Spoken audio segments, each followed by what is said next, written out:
Hello everyone, um, welcome back. I received some feedback in my last video that I should perhaps bring the board a bit closer to the camera so that it occupies more of the screen, which I thought was fair, so there you are. Hopefully the angle of the camera isn't too jarring or anything. And hopefully you can see me. I don't know if you can see me, but yes, anyway, it's all about the maths really, so, you know, these details will sort themselves out. Anyway, what I wanted to talk about today was, well, it's a note on viewing groups as categories. And the reason why I thought of this is because we had a groups lecture today, and we were talking about group actions, and we defined what it meant for a group action to be faithful. And then as soon as I heard the word faithful, I thought, wait a minute, that is straight from category theory. So then I looked into it, and it turns out that a faithful action is just an example of a faithful functor. And that's where I'm going to end the video today. So yeah, let me begin. That's a little spoiler, but you know, there we go. Let me begin. So anyway, so let's just remind ourselves what a category is. So, you know, category C comes with objects, has objects C, and it has morphisms, which we can write as F, or arrows, which go between two objects, C and D, and these objects satisfy that there is an identity morphism for any object C. There is an identity morphism which satisfies that, you know, F composed of the identity is equal to F, like so. Also, we can compose these morphisms. That's another thing I should probably have pointed out. And what we also have is that composition is associative. And so what that means is if you do F composed with G composed H, that's the same thing as doing F composed G composed with H, like so. And so this information forms a category, and of course, you know, there'll be different types of categories which satisfy different extra conditions.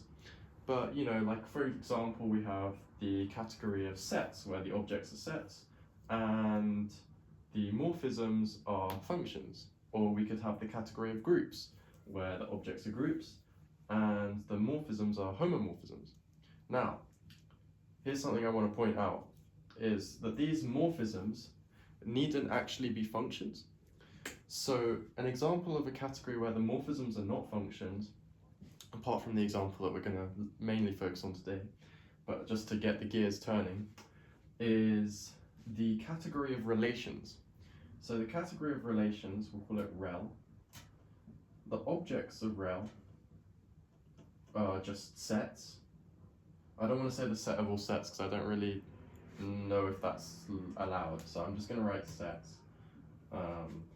You know, whatever universe or you know, size issues we have, just ignore that. You know, the objects are sets, and the morphisms are relations. So a relation is, we can think of it as an arrow from A to B, whereas really it's just a subset of A cross B, where, you know, we say the pair AB is related. And composition works by doing, if we have R relating A and B, and S relating B and C, then S composed with R, which will be an arrow from A to C, but really just a way of relating A and C, is given by the set of all pairs AC, such that we have some connecting element B, basically, so that AB is in R, so A is related to B, and B is related to C, like so, and this is also a relation. And so these relations are not actually functions, but you know, we just sort of, they're a way, well, I don't want to use the word relating, but they're a way of relating to objects in our category. And so I just wanted to point that out, because when I now talk about groups as a category with one object, I don't want you to think of the morphisms as functions, because that would be a critical blunder. So, how can we define a group as a category, you may be wondering. And the way we do it is kind of weird. So the way to do it is,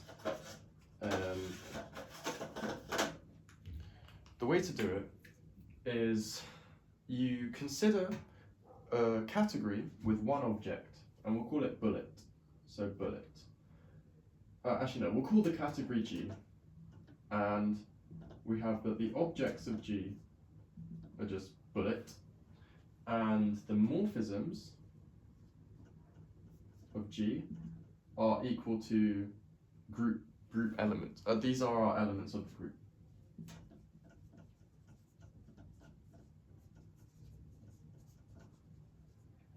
Right. In fact, no, I'm just going to call this thing bullet. I'm just going to call it bullet. Okay. Now, what do I mean? Well, let's get stuck in. So, what bullet actually is doesn't really matter. It's just an object. And the morphisms are the elements of the group. So, why is that? Well, remember, morphisms have to satisfy the following properties. Firstly, we have to have the identity morphism, identity, which precisely corresponds to the identity in the definition of a group. We'll call that E. And also, we need that F composed with G composed H is equal to F composed G composed with H. And keep in mind that composition here is just our group operation, right? Again, don't think of it as function composition, just think of composition as our group operation. So this is associativity. And so currently, a category with, we can see that a category with one object is a monoid. And a monoid is just something which has an identity and it has associativity, but it doesn't have inverses. So like the natural numbers. Also, closure as well, but okay. I think I forgot to mention that, but I saw it. Anyway, a groupoid is a category where every morphism is invertible. So for every F, there's an F inverse, so that when we compose the two, we get the identity. And so, of course, this is precisely what we want if we're going to have a group. And so, a group is just a groupoid with one object. And the fact that it's a groupoid means that for all F in the morphisms of our category, there exists F inverse such that F composed with F inverse equals F inverse composed with F equals the identity. Okay, good. So this is why a groupoid with one object is just a group. And now let us consider some extra structure that we can play around with.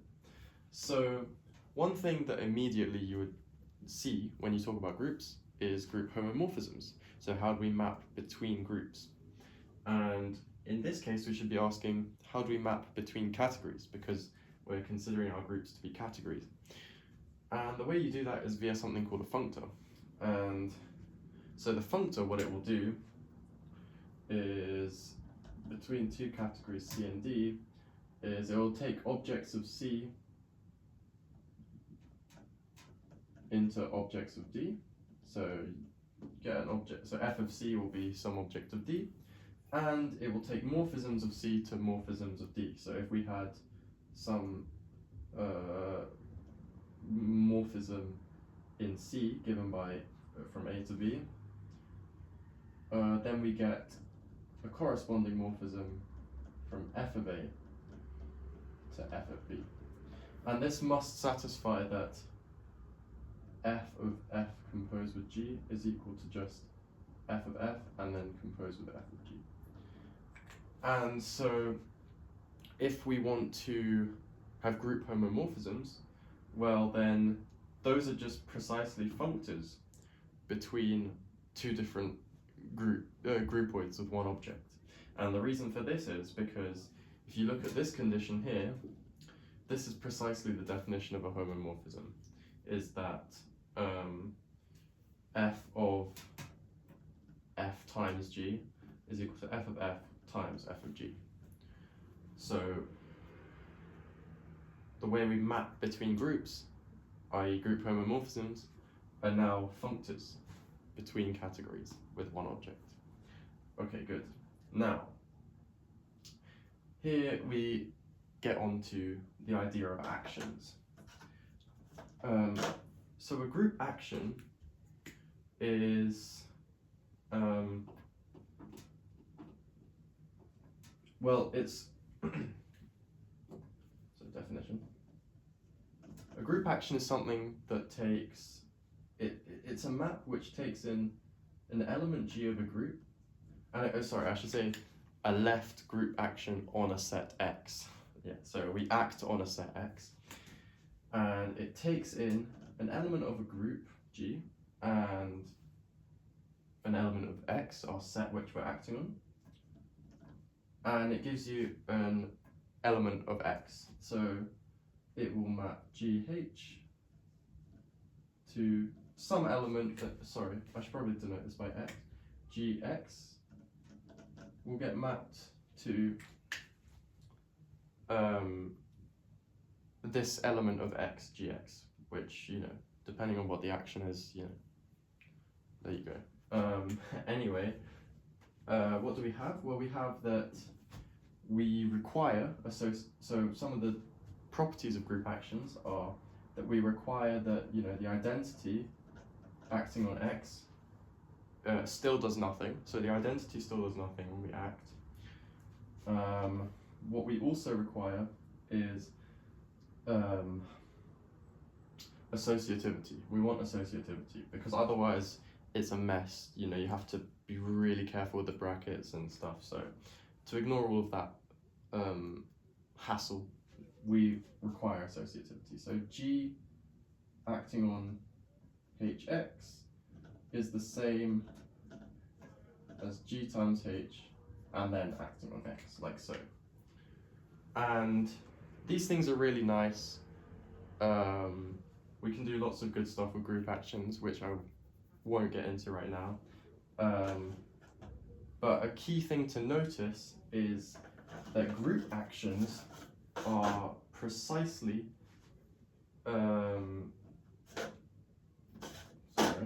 group actions are precisely in bijection with homomorphisms between your group G and the symmetric group of X, where this is just the set of the group of all bijections from X to X. And the map which associates group actions with homomorphisms is it'll take an element G and it will map it to TG. And TG, what it does is TG of X, because remember, we're mapping an element G to a bijection. So TG of X, so TG is a function, and TG of X is given by GX. And the reason we can see this as a bijection is because T inverse G is equal to TG inverse because we have this, and this. So these two give us that this is necessarily a bijection, so it must be an element of the symmetric group of X. And it turns out that group actions, which you can check, are directly in correspondence with homomorphisms between G and the symmetric group on X. So, with this in mind, we are now in a good position to define this, but with categories. In essence, using categories to make this way easier. And I'm going to leave the definition on the. If you got that joke, then I applaud you. Anyway, sorry. Anyway, what was I saying? Yes, okay, so now we know that homomorphisms are functors from one group, considered as a category, to another group, considered as a category. But actions are functors which take you from the group into the category of sets, and the way it's defined is f of our one object is equal to x. And yeah, so that's how it's defined. It's a functor which takes you from the group into the category of sets with f of bullet, our one object, being x. And why does this define an action, you might ask? Well, it's because, yeah, well, it will take, what will it take? It will take an element of G, like so. So we're not worried about the morphisms, we're worried about the maps. So remember, a morphism from bullet to bullet is just our group elements. So bullet to bullet is just G, and F, remember, functor maps morphisms to morphisms. So this will get mapped to, and remember, because F of bullet is just X, it will get mapped to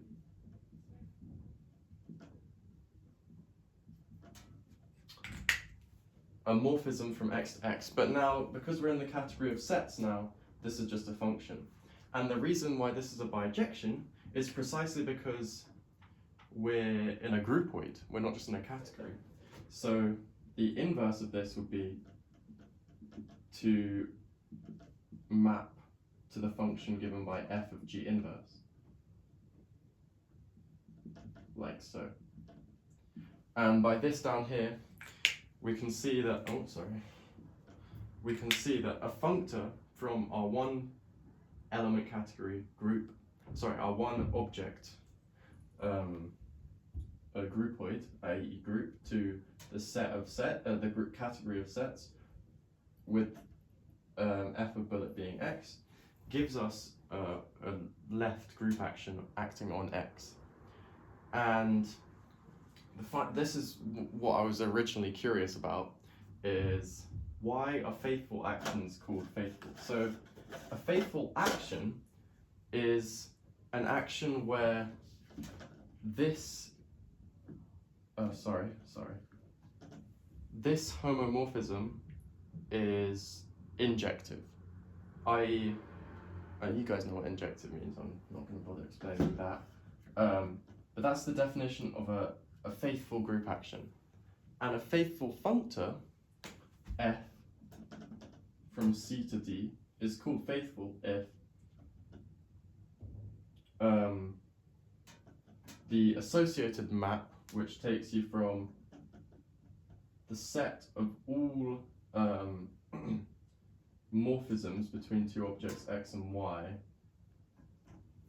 into the set of all morphisms from f of x to f of y in D now.